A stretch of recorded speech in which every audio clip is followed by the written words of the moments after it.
عندي هنايا 1 كيلو ديال الدقيق، يكون من النوعيه الجيده الخاص بالحلويات، يكون رطب. غادي نزيد ان شاء الله عليه كاس ديال السكر سنيده بقياس كاس العنبه، ولا بغيتو تزيدوا الحلاوه زيدوها، يعني ديروا كاس ونص او كاس وربع على حسب كل واحد كيفاش كتعجبو الحلاوه زايده او ناقصه. صافي. وعندي هنايا 2 معالق كبار ديال حبه حلاوه، 2 معالق كبار ديال الزنجلان، وعندي هنا 2 معالق كبار عامرين مزيان ديال الخميره حبيبات، ورشيشه ديال الملحه باش كتعدل لينا الذوق، 2 اكياس ديال الفاني، ونقسمو باش ما عجبكم. الا عندكم القشور ديال الحامض او ديال البرتقال استعملوه. وعندي هنايا ساشي ديال الخميره ديال الحلوه 8 غرام. صافي. انا غادي نخلط هاد النواشف مع بعضياتها باش ينسجموا بهذه الطريقه.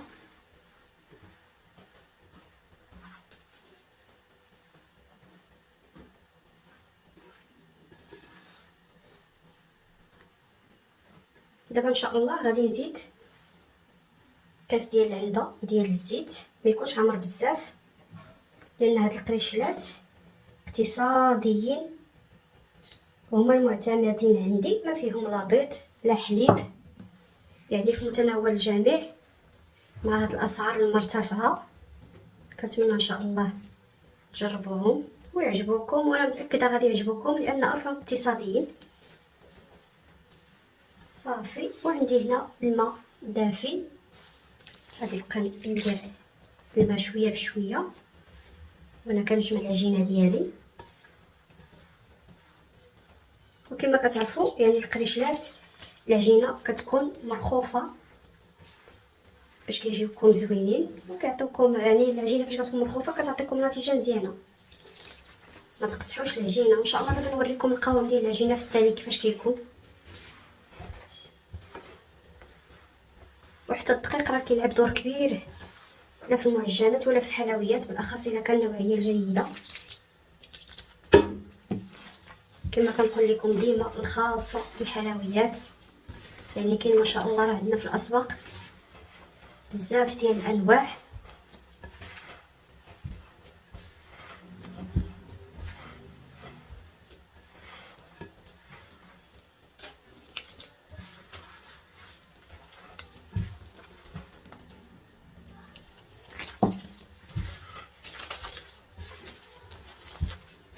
انا غادي ندير دابا العجينه ديالي تقريبا 10 ديال الدقائق، وكل وحده والجهد ديالها. بالنسبه لي عندها العجانه ديرها في العجانه احسن، واللي ما عندهاش يعني دلكها 10 ديال الدقائق اولا 5 ديال الدقائق.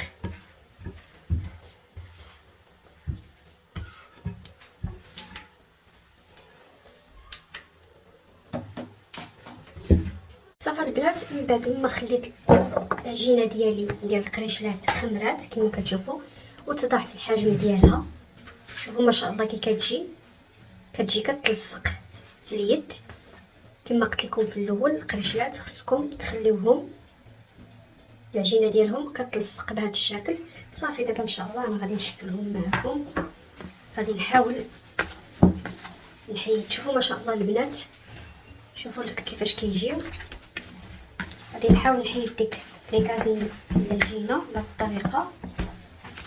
صافي.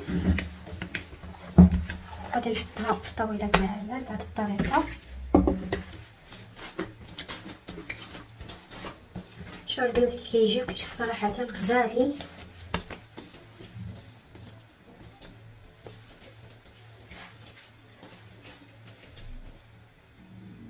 صافي البنات، دابا ان شاء الله غادي نشكل القريشلات ديالي. غادي نعبر عندي هنايا الميزان، غادي نشوف انا غادي ندير فيهم ان شاء الله 60 غرام. ما بغيتهمش صراحه يجيو كبارين بزاف. وبالنسبه لي ما عندهاش الميزان تشوف الحجم اللي بغات. صافي. غير بهذا القياس هكا كما قلت لكم. 60 غرام.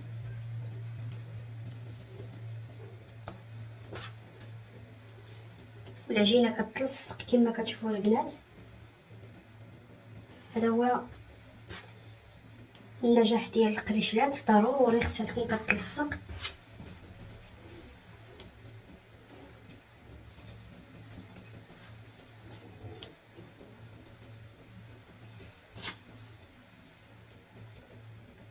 صافي انا غادي نكمل بهذه الطريقه حتى نكمل ان شاء الله التشكيل ديال القريشات ديالي كاملين.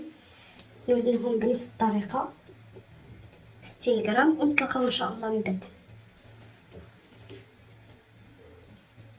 صافي البنات، من بعد ما وزنت كامل العجينه ديالي دابا ان شاء الله انا غادي نشكلهم كما كتشوفوا كتلصق في اليد. انا غادي نستعمل واحد شويه ديال الدقيق وغادي نشكل الكويرات ديالي بهذا الشكل. نحاول كما قلت لكم نستعمل شويه ديال الدقيق. صافي وغادي نحطهم على جنب.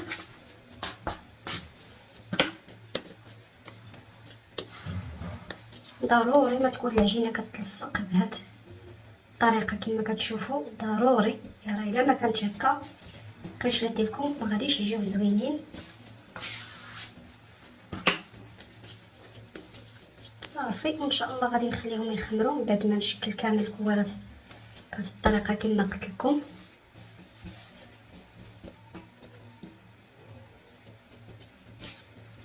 خليهم تقريبا واحد 20 دقيقه حتى يتضاعف في الحجم ديالهم. عاوتاني لانها ضروري تخليهم يخمروا 3 ديال المرات. خليتهم يخمروا دابا غادي نخليهم يخمروا وان شاء الله عاوتاني فاش نبغي نشكلهم غادي نخليهم عاوتاني يخمروا المره الثالثه. وضروري تستعملوا بشويه ديال الدقيق، بلا ما تستعملوا الزيت البنات الاحسن، يعني الدقيق احسن.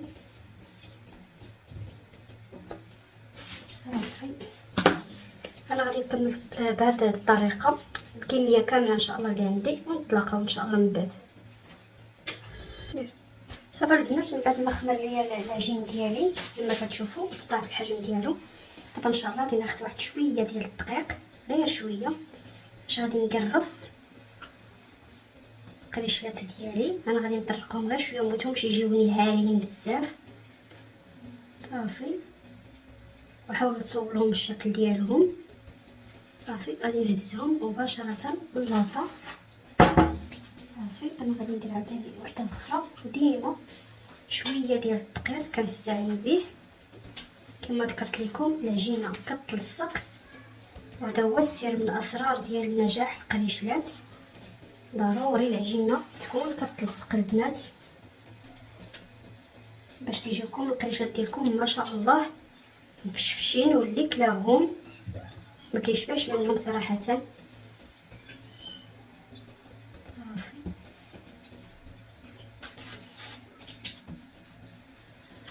انا غادي نستمر بهذه الطريقه حتى نكمل كامل العجينه اللي عندي ونتلاقاو ان شاء الله.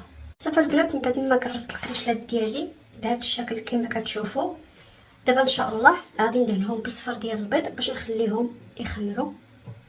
انا عندي هنايا 2 ديال الصفار ديال البيض مع قهوه سريعه الذوبان، واحد المعلقه صغيره، واحد المعلقه صغيره ديال الحليب.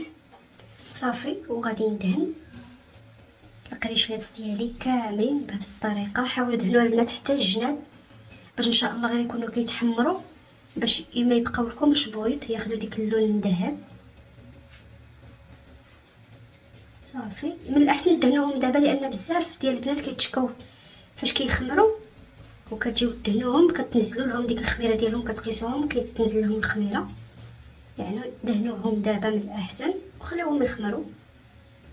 انا غادي نستمر بهذه الطريقه وغادي نخليهم يخمروا تقريبا واحد نص ساعه على حساب الجو، وكل وحده الكوزينه ديالها. كاين اللي سخونه الكوزينه، كاين اللي كتكون شويه بارده.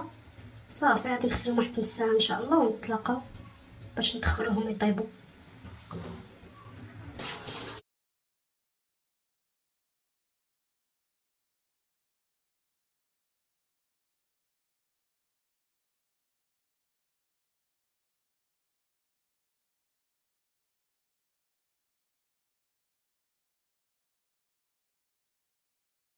صافي البنات، من بعد ما خمروا ليا القريشات ديالي كما كتشوفوا وتضاعف الحجم ديالهم، راني شعلت الفران خليته سخن مزيان، وغادي نقص ان شاء الله العافيه، وغادي نخليهم يطيبوا نار مهيله حتى يتحمروا لنا، حتى ياخذوا لنا ديك اللون الذهبي من الجناب. عاد غادي نهبطوهم ان شاء الله لتحت باش يتحمروا ونقدموهم ان شاء الله. هادو هما القريشلات البنات من بعد ما خرجتهم من الفران. شوفوا ما شاء الله كيفاش كيجيو صراحه زوينين بزاف ومفشفشين. كنتمنى ان شاء الله ينالوا الاعجاب ديالكم وتجربوهم بالصحه والسلامه. وبالنسبه للاخوات اللي اول مره كيشوف القناه ديالي، ما ينساش الاشتراك مع تفعيل الجرس باش يوصلوا كل ما جديد القناه ان شاء الله. والسلام عليكم ورحمه الله تعالى وبركاته.